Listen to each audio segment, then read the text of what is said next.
Okay, well, Russia is down 21% because of the ruble. In constant currency, it's up 5%. We have India, which is led by the UCB integration. Remember that they did acquire certain portfolios from UCB, and that has aided in the 34% growth, and the growth of the business is healthy and in line with expectations even on an adjusted basis as per the management press release.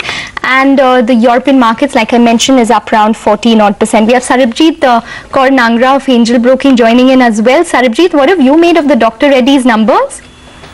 It's below my expectations, Ekta, but as you pointed out, I think emerging markets is still playing a very spoiled sport for Dr. Reddy's. And if I have to look at holistically, I think barring that, all geographies have done fairly well. India also with UCB integration doing pretty well.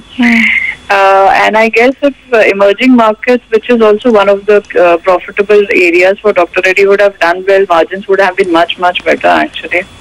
So I think at least last quarter onwards, I see some sanity in numbers in Dr. Reddy except for emerging markets. So, and profitability also wise, they're doing decently well at EBITDA margins of 26% in spite of the currency hiccups that they're seeing in that area. So I guess in totality it's a good number, but yeah, it's below my expectations. Okay. What is your sense on the margins that they've delivered this quarter, and if you've managed to work it out?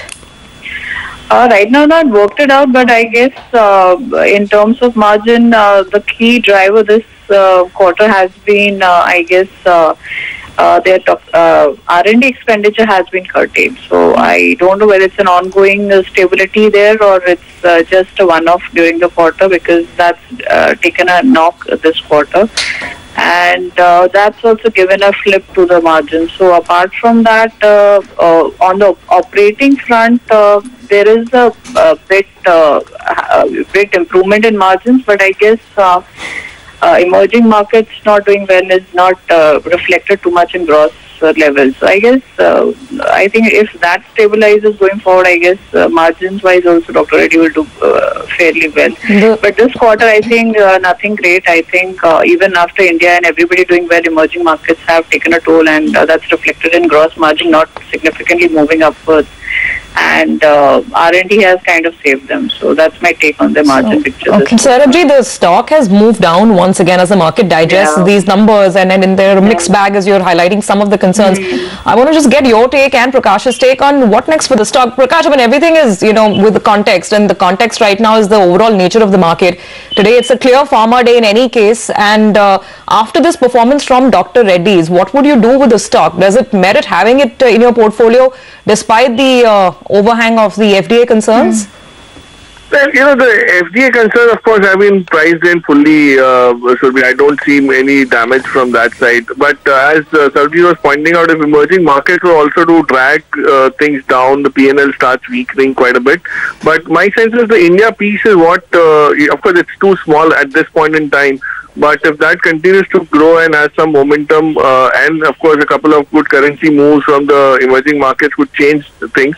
And I would definitely be positively watching the stock to buy it. Maybe buy it after a year through the fine print. But I'm not going to be negative on it as much as it was, let's say about a month back or something. Okay, well, some updates with regards to the US FDA, where the company in the note to account number 1 has said that the company has taken the matters to identify by US FDA in the warning letter seriously and will continue to work diligently to address the observations, etc., and implement its corrective action plans relating to the warning letter. Further, the company has provided an update to the US FDA on the progress of the remediation in Jan of 2016 as well. So that's what they've done. Remember that they have now replied to the US FDA with regards to the progress on the remediation measures for the warning letter for 3 of their plants, which has taken place in 2016 of Jan. Sarabjit, come in on this. What if how much of an overhang would be the 3 warning letters for Dr. Reddy's? Because the case in point would be something like an Ipca Labs, which moved up for 2 consecutive days despite warning